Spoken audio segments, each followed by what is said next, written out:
Most people don't fail because they're weak. They fail because they wait. Every time you hesitate, your brain steals the moment from you.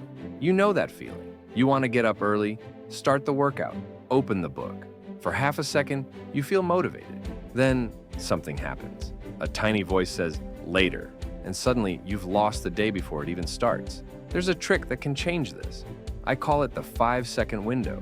When you get an urge to do something that matters, you have 5 seconds before your brain talks you out of it. So here's the rule. When the urge hits, count down from 5 and move before you hit 0. Don't think, don't negotiate, just move. It sounds simple, it is, but simple isn't the same as easy. You'll want to stay comfortable. You'll want 1 more minute, but if you wait, the moment dies. Move during the 5-second window and you build discipline. Discipline builds momentum. Momentum builds confidence. And confidence changes everything. Your future isn't shaped by the big days. It's shaped by these tiny windows. 5 seconds. That's all you need to take control again. Start today. Start now. 5, 4, 3,